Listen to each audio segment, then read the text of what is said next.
The galaxy had many worlds that could support life, but Earth was not like any of them, and every species that studied it from afar agreed on one thing, and that was to stay away from the planet that tried to kill everything on it. The Galactic Council had given Earth a special name, and they called it a Category 7, Deathworld, because the gravity was crushing, and the temperatures swung from freezing cold to burning hot, and the atmosphere was filled with oxygen that could corrode metal over time, and predators roamed every corner of the land and sea, and even the smallest creatures carried venom or disease. Yet somehow, against all odds, a species had crawled out of that nightmare, and not only survived, but learned to travel between the stars, and that species was Humanity Commander Daniel Harris, stood on the bridge of his ship called the Ironclad, and he watched the sensor screens with tired eyes, because his crew had been patrolling the outer edges of human space for almost 3 years, and they had seen many things in that time, including pirates and smugglers and small conflicts over mining rights, but nothing had prepared him for what appeared on his screens that morning. A ship drifted through the empty void, and it was barely holding together because its hull had been torn open in dozens of places, and scorch marks covered what remained of its outer shell, and the emergency lights flickered weakly as the vessel tumbled end over end through space. Lieutenant Lisa Abrams sat at the tactical station, and she ran her scanners over the wreck, and her face grew serious as the data came through. She told the commander that the ship was of unknown design, and it was definitely not human, and the life signs were faint. But there were maybe 30 or 40 survivors still alive inside, and they were losing air fast. Daniel did not waste a single second thinking about what to do, because he had been raised to believe that when someone needed help, you helped them. No matter who they were or where they came from, he ordered the rescue shuttles to launch immediately, and he told the medical teams to prepare for incoming wounded, and within minutes, the Ironclad sprang into action as humans rushed to save lives they knew nothing about. The rescue operation took 3 long hours, because the alien ship was unstable and pieces of it kept breaking away and floating into the void, and the human teams had to cut through twisted metal and navigate collapsed corridors to reach the survivors trapped inside. When they finally brought the aliens aboard the Ironclad, the human crew found themselves looking at beings unlike anything they had ever seen before. Aliens were called the Velith, and they were slender creatures with pale blue skin and 4 arms and enormous dark eyes that seemed too large for their narrow faces, and they trembled at the sight of the humans around them, and they pressed themselves against the walls and refused to look anyone in the eye. Dr. Catherine Pratt was the chief medical officer of the ship, and she was a gentle woman with gray streaks in her brown hair and kind lines around her eyes, and she approached the frightened aliens slowly with her hands raised to show she meant no harm. The translation systems on the ship worked quickly to convert her words into something that Velith could understand, and she spoke softly, telling them that they were safe now and that no one on this ship would hurt them. An elderly Velith stepped forward from the group, and his blue skin was mottled with darker patches that showed his age, and his 4 hands shook as he looked up at the human woman standing before him. He asked if she was truly human, and if she came from the Deathworld that all species feared. Catherine nodded and told him yes, she was human, and yes, she came from Earth. The old alien's dark eyes filled with something that looked like tears, and his voice cracked when he spoke again, and he said that perhaps they had finally found a place where their enemies could not follow them. Catherine knelt down, so she was at eye level with the elderly Velith, and she asked him gently what had happened to them, and who had done this to their ship. The story that followed broke her heart. The Velith had once been a peaceful species with their own worlds and their own civilization, and they had lived quietly among the stars for thousands of years, bothering no one and asking nothing from the greater powers of the galaxy. But 20 years ago, an empire called the Korvax Dominion had come to their region of space, and the Dominion was vast and powerful, and they took what they wanted and crushed anyone who stood against them. Velith had tried to surrender peacefully, hoping that cooperation would spare their people from the worst of it, but the Dominion did not want cooperation, and they wanted slaves. Millions of Velith had been taken to work in Dominion mines and factories, and those who resisted were killed without mercy, and those who escaped became refugees, drifting through space, looking for any world that would take them in, but no world would take them in because every species in the galaxy feared the Dominion, and no one wanted to anger such a powerful enemy by sheltering those who had fled from them. The Velith had been running for years, moving from system to system and being turned away again and again, and their ships had grown old and broken, and their supplies had dwindled to almost nothing. And when a Dominion patrol had found them 3 days ago, they had barely escaped with their lives. The elderly Velith looked at Catherine with desperate hope in his dark eyes, and he asked her if the humans would turn them away. Catherine reached out and took one of his 4 hands in both of hers, and she told him firmly that humans did not turn away people in need, and she promised him that he and his people were safe now. Word of the rescue spread quickly through the ship and then beyond.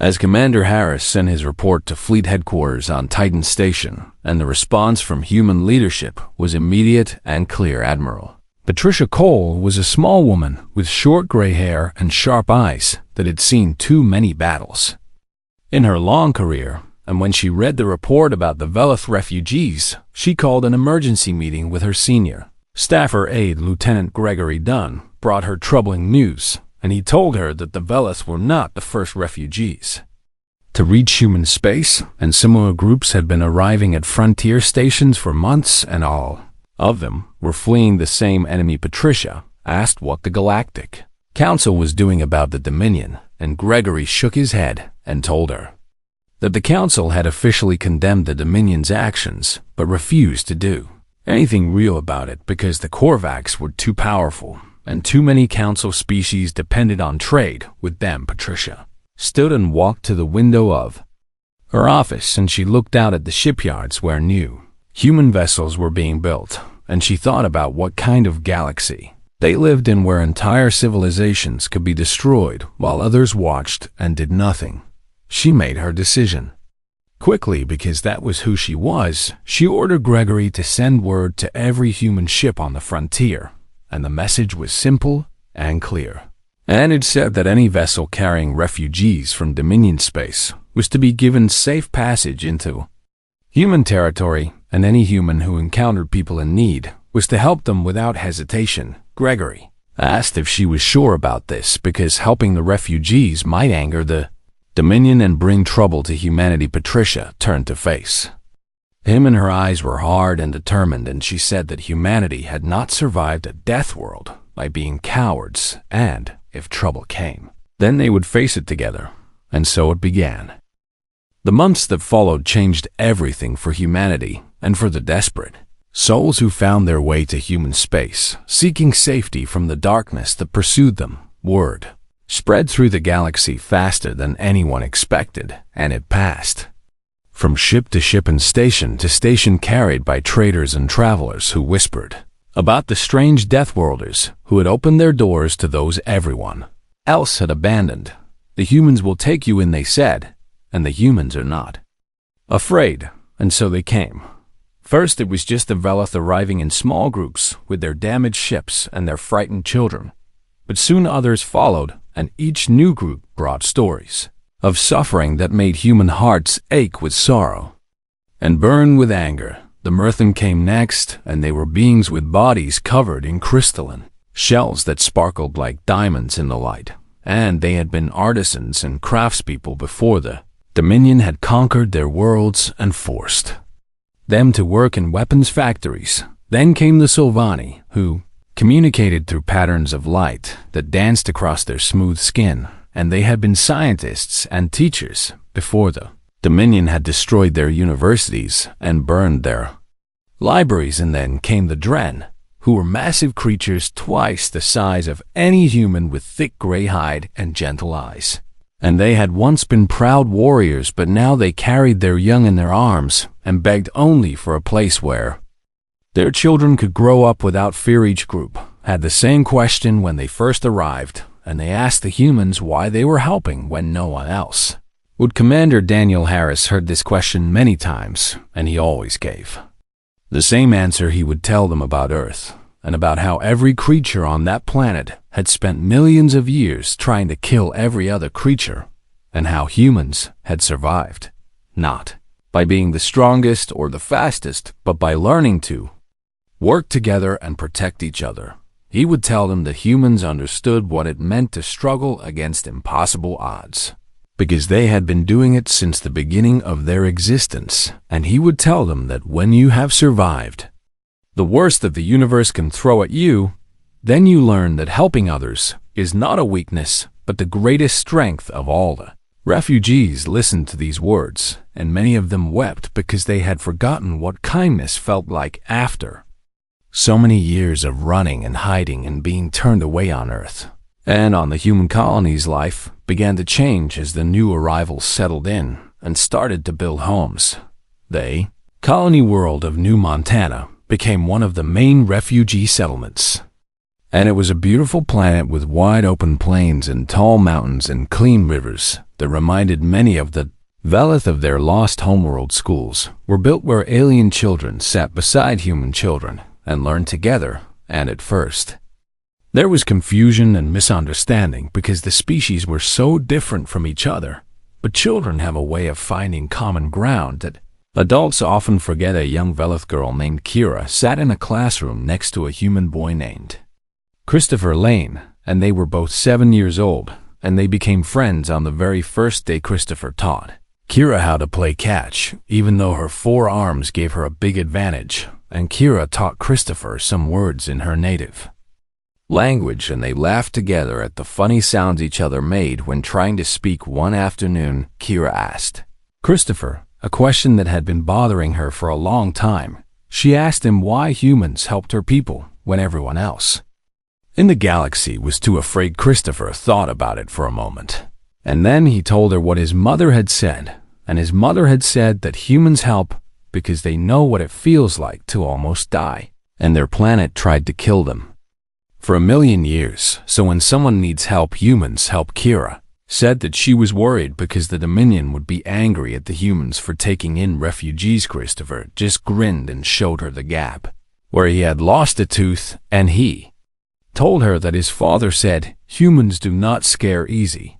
While the children played and learned, the adults worked to build something new, and the alien refugees brought knowledge and skills that humans had never seen before. Velith engineers showed human scientists how to create shields that could absorb energy weapons, and Murthan craftspeople taught human builders how to grow crystalline structures that were stronger than steel, and Sylvani researchers shared discoveries about faster than light communication that humans had never imagined possible. In return, the humans shared their own gifts, and they taught the refugees about determination and adaptability and the stubborn refusal to give up even when everything seemed hopeless. But not everyone was happy about what was happening in human space. Ambassador Vorth of the Korvax Dominion arrived at Titan Station with a fleet of warships behind him, and he demanded an audience with human leadership. Vorth was terrifying to look at, and he stood nearly 3 meters tall with armored plates covering his gray skin, and his eyes were like polished black stones that reflected no light, and when he spoke his voice rumbled like thunder. Stood before the assembled human council, and he called the refugees criminals and fugitives, and he said they were property of the Dominion, and he demanded that the humans return them immediately. Admiral Patricia Cole sat at the head of the council table, and she was small compared to the towering alien ambassador, but she did not flinch or look away when she answered him. She told Vorth that the people he called property had come to humanity seeking safety, and under human law, they were now under human protection. Vorth's mandibles clicked together in what might have been anger or amusement, and he told the admiral that human law meant nothing beyond human borders, and he said that humanity was a young species that did not understand the powers it was challenging. Patricia smiled thinly, and she told him that humanity understood perfectly, and the answer was still no.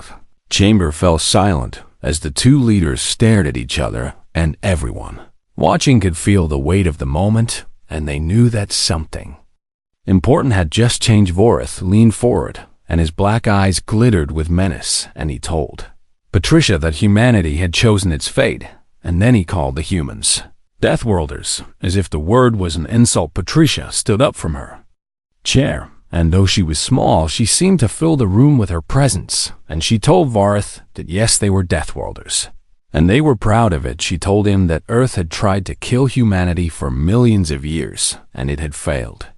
And she told him that plagues and predators and ice ages and disasters of every kind had tried to wipe humans out, and they had all failed. Then she told him that if the Dominion wanted to try next, then humanity would be waiting. Vorith said nothing more, and he turned and walked out of the chamber, and his guards followed him, and the Dominion ships left Titan Station and jumped into hyperspace. Everyone knew that war was coming in the weeks that followed. The humans began to prepare, and shipyards worked around the clock building new vessels, and training programs expanded to include volunteers from the refugee populations who wanted to fight alongside their protectors. A young Velith named Keth approached Commander Harris and asked to join the crew of the Ironclad, and Harris looked at the determination in the alien's dark eyes, and he saw something familiar there. And he said yes, because humanity had learned long ago that family was not about blood or species or where you came from. Family was about standing together when the darkness came, and the darkness was coming. The attack came without warning on a cold night when the stars seemed especially bright above the human mining outpost of Farpoint Station 2000.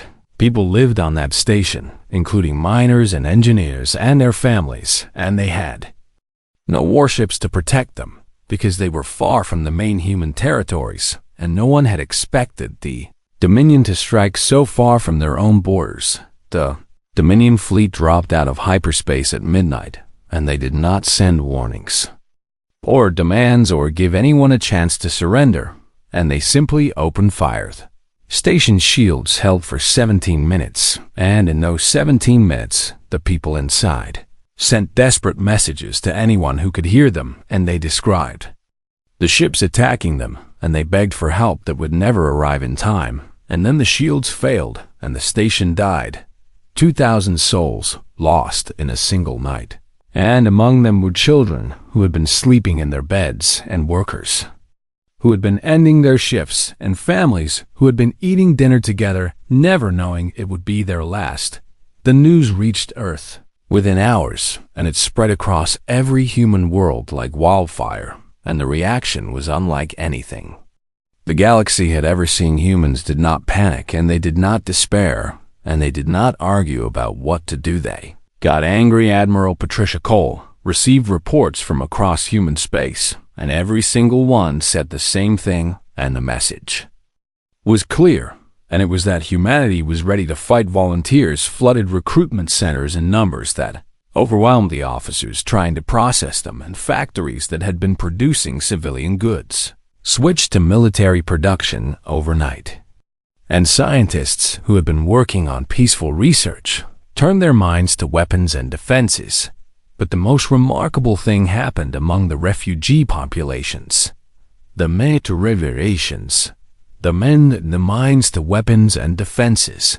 But the most remarkable thing happened among the refugee populations. The Mujnamists of all research turned their minds to weapons and defenses. But the most remarkable thing happened among the refugee populations. The Meths, Velith and the Murthan and the Sylvani and the Dren had spent years running from the Dominion, and they had lost their homes and their loved ones and their hope, and they had come to human space broken and afraid. Now they stood up, and they said they would run no more. Keth, the young Velith, who joined the crew of the Ironclad, came to Commander Harris with a group of other refugees, and they told him that they wanted to fight. And they said that the humans had given them shelter when no one else would, and now they would stand beside their protectors. Harris looked at the faces before him, and he saw Velith and Murthan and Sylvani and Dren standing together, and he saw something in their eyes that had not been there before, and it was courage. He told them that fighting meant they might die, and he asked them if they understood that. Keth answered for all of them, and he said that they had been dying slowly for years while running and hiding, and now they had a chance to die standing up, and that was better. Harris nodded, and he welcomed them to the fleet in the Fistine dinner. Shipyards above Titan Station, a transformation was taking place, and human engineers worked alongside alien scientists to create something new and something powerful. The Velith had brought knowledge of shield technology that could absorb and redirect energy weapons, and human engineers figured out how to integrate these shields with human reactor designs that produced more power than anything that these Velith had ever seen. The Myrthan contributed their crystalline composites that could be grown into any shape, and these materials were stronger than any metal humans had ever forged, and they used them to reinforce hull plating until the ships could withstand punishment that would have destroyed older vessels.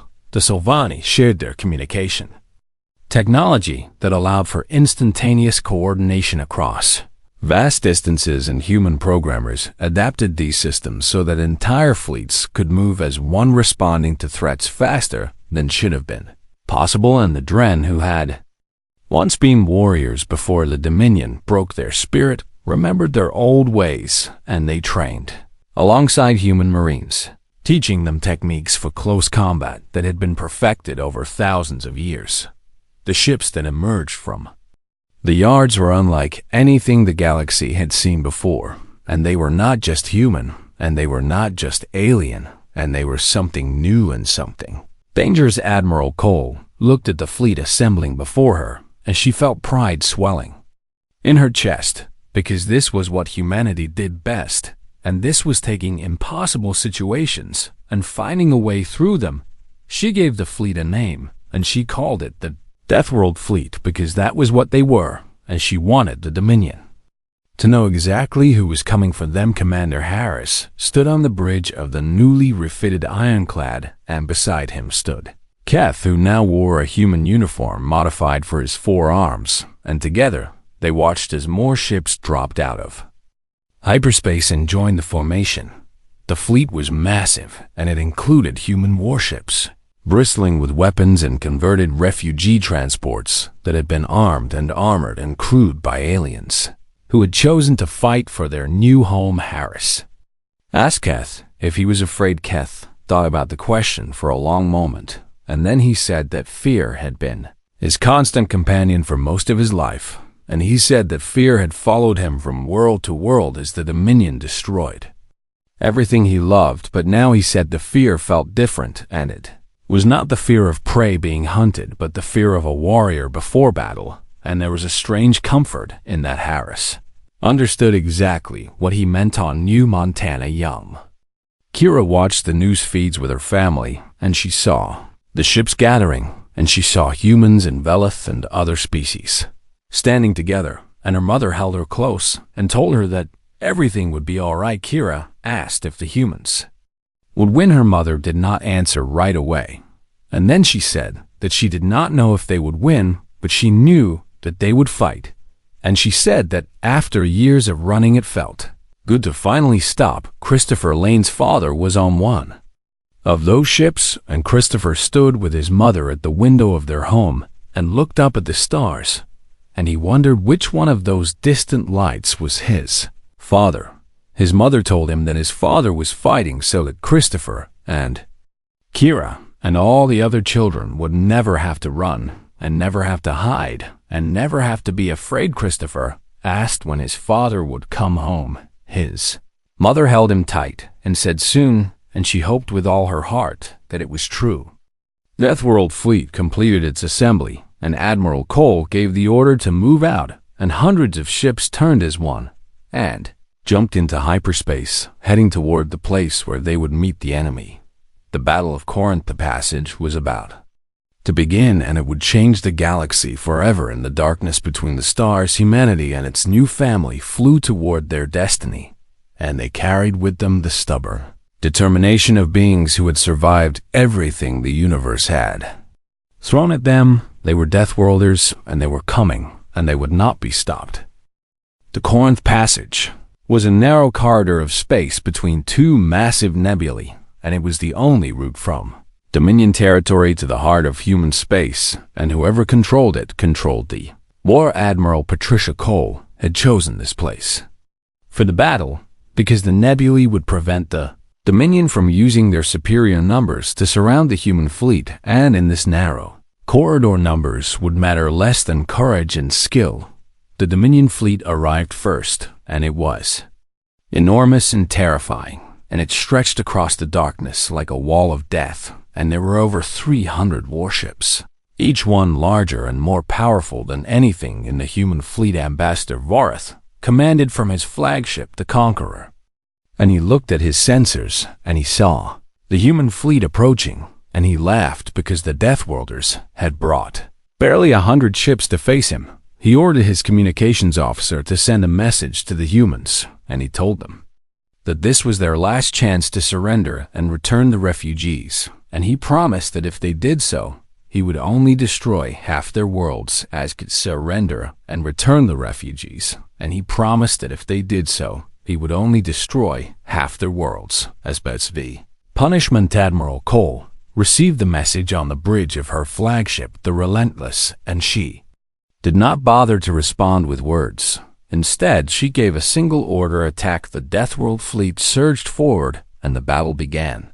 The first minutes were chaos as energy beams and missiles filled the void, and ships on both sides took hits, and some began to burn and drift, and the darkness of space lit up with explosions. Vorath watched with satisfaction as two human cruisers were destroyed in the opening exchange, and he thought that this would be easy, and these primitives from their poison world would learn the price of defying the Dominion. But then something strange began to happen. The human ships were taking damage that should have destroyed them, but they kept fighting, and their shields flickered and failed, but the crystalline hull plating beneath absorbed punishment that no normal armor could withstand, and ships that should have been crippled continued to pour fire into the Dominion lines, and they were fast, and they moved with a coordination that Vorath had never seen before, and it was as if the entire fleet was one organism responding instantly to every threat and every opportunity. The Sylvani communication systems were working, and the human commanders could share information and coordinate attacks faster than thought. And what looked like chaos was actually precision. Commander Harris drove the Ironclad straight into the heart of the Dominion formation, and his crew worked with perfect efficiency as Keth called out targets, and human and alien officers worked side by side. Dominion battleship loomed before them, and it was 5 times the size of the Ironclad, and its weapons could have vaporized them in seconds.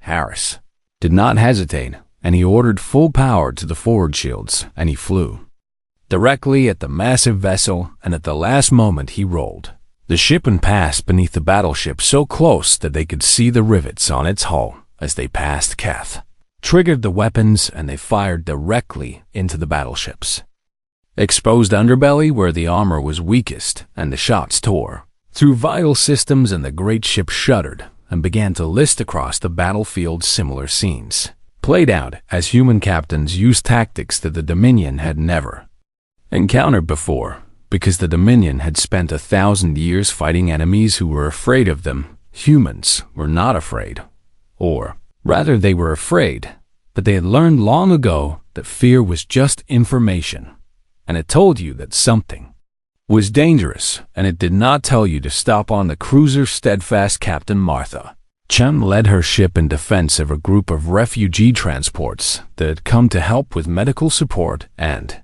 evacuation. A Dominion destroyer broke through the lines and headed straight for the transports, and its weapons charged, and Martha could see that it would reach the defenseless ships before any other human vessel could intercept. She did not hesitate. She ordered full power to engines, and she drove the Steadfast directly into the path of the destroyer, and her ship took the full force of the attack that had been meant for the transports. The Steadfast broke apart, and Martha Chun died along with most of her crew, but they died standing between the enemy and the people they had sworn to protect. The transport survived. When Vorath saw what had happened, he felt something he had not felt in a very long time, and it was uncertainty. No species sacrificed themselves like that, and no commander threw away their ship to save others, because that was not rational, and that was not how war worked. But humans did not fight the way war was supposed to work. As the hours passed, the Dominion advantage began to crumble, and yes, they were destroying human ships, but for every human vessel that fell, they lost 2 or 3 of their own, and the Deathworlders would not stop. Coming human marines in armored suits boarded crippled Dominion ships, and they fought hand-to-hand in corridors filled with smoke and debris, and the Dren warriors fought beside them using techniques that had been forgotten for generations, and together they carved through Dominion soldiers who had never faced enemies that fought with such ferocity. Pilots flew damaged fighters through debris fields that would have killed anyone with a normal survival instinct, and they found gaps and weaknesses, and they exploited them, and ships that should have been safe behind the Dominion lines suddenly found themselves under attack from impossible angles. The battle lasted 18 hours, and when it was over, the Dominion fleet had lost 200 ships, and Vorath himself had been forced to retreat when human marines breached his flagship and fought their way to within 3 decks of the bridge. The Deathworld fleet had lost 25 ships, including the brave Steadfast, and thousands of humans and aliens had died, but not a single refugee transport had been destroyed. Admiral Cole stood on the bridge of the Relentless, and she looked at the wreckage floating in the void, and she felt grief for the fallen and pride for what they had accomplished. They had done it.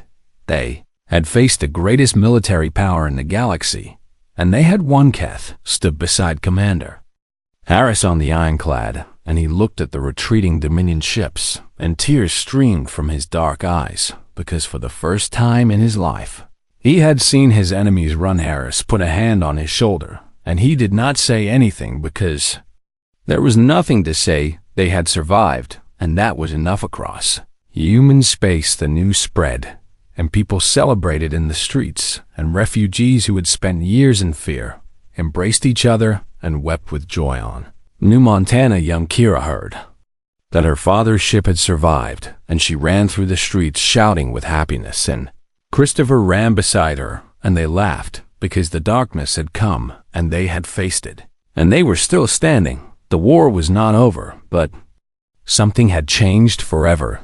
Galaxy had learned that Deathworlders did not give up, and Deathworlders did not abandon their friends, and Deathworlders would fight until the very end for those they loved, and the Dominion had learned to be afraid. The news of the Battle of Corinth Passage spread across the galaxy like a wave, and it reached every station and every world and every species that had ever lived under the shadow of the Dominion. For 1,000 years, the Korvax had been invincible. And everyone knew this because the Korvax had told them so, and because anyone who had challenged them had been destroyed. But now the impossible had happened, and a young species from a death trap planet had broken the Dominion fleet and sent them running, and the galaxy would never be the same. Ambassador Vorath returned to the Galactic Council chambers on the great station at the center of known space, and his armor was damaged, and his pride was shattered, and he stood before the assembled representatives of 100 species, and he demanded justice. He called the humans criminals and savages, and he demanded that the Council condemn them and impose sanctions and cut them off from galactic trade. And he said that the Deathworlders must be punished for their aggression. The council chamber fell silent as Vorath finished speaking, and then something remarkable happened. Myrthan Delegate rose from her seat, and her crystalline body caught the light and scattered it in rainbow patterns across the walls, and she spoke in a voice that rang with a courage that had been dormant for decades. She told Vorath that for generations, the Dominion had told everyone that they were invincible, and she said that everyone had believed it because they were afraid, and because it was easier to believe than to fight. But now she said they had seen the Dominion broken by a species that everyone had dismissed as primitives from a poison world, and she asked Vorith what that said about. Dominion Power Vorith's mandibles clicked with fury, but before he could respond, the Sylvani representative stood as well, and lights danced across his skin, spelling out words of defiance. He said that the humans had taken in his people when no one else would, and he said that humans had bled and died to protect Sylvani children, and he asked the council how they could condemn a species that showed such compassion one by one. Other delegates rose, and they were species that had been silent for centuries and species that had hidden their anger and their shame behind masks of cooperation, and they all said the same thing: the humans had done what everyone else had been too afraid to do. The vote was not unanimous, because some species still feared the Dominion too much to openly oppose them, but it was decisive, and the council formally censured the Korvax Dominion for their attacks on civilian populations and their practice of enslaving other species, and in a moment that shocked everyone, including the humans themselves, the council voted to recognize humanity as a major power within the galactic community, with all the rights and responsibilities that came with that. Status on Titan Station Admiral Patricia Cole received the news, and she allowed herself a small smile, because they had done it, and they had won not just a battle, but something larger and more important. But she knew the work was not over, because the Dominion still existed, and other species still suffered under their rule, and the galaxy was still filled with injustice and cruelty. She called a meeting with her senior staff, and she told them that they had won this fight, but the war for a better galaxy would continue, and humanity would keep fighting, because that was who they were on. Earth celebrations erupted in every city and every town, and humans who had never met an alien rejoiced alongside refugees who had become their neighbors and friends.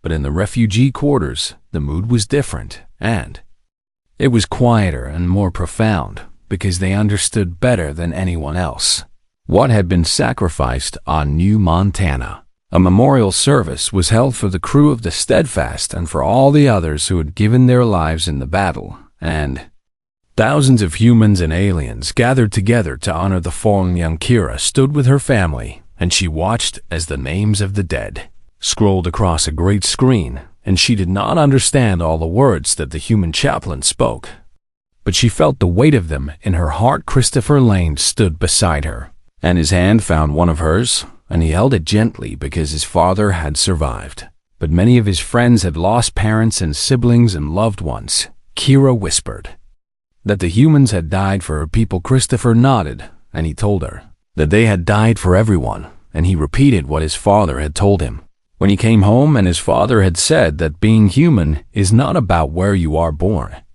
but about standing up when things are hard. Kira thought about those words, and she looked around at the crowd gathered for the memorial, and she saw Velith and Murthan, Sylvani and Dren standing beside humans, and she realized that they were all one family now bound together by sacrifice and hope. Admiral Cole gave the final address of the memorial, and she stood before the crowd, small and gray-haired, but filled with a strength that everyone could feel. She said that the galaxy had called Earth a Deathworld, and they had meant it as an insult and a warning to stay away, but they had misunderstood what it meant to survive a place like that. She said that humans had not become strong despite their world's cruelty, but because of it, and they had learned that every life matters precisely because life is fragile, and they had learned to protect each other because nothing else would. She looked out at the crowd, and she spoke directly to the refugees who had become part of humanity's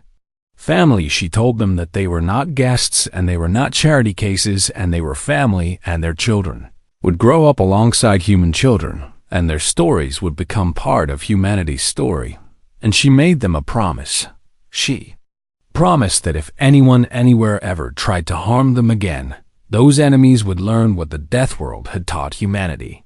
They would learn that survival is not passive, and that compassion is not weakness, and that humanity, in all its forms, would never stop fighting for those who could not fight alone.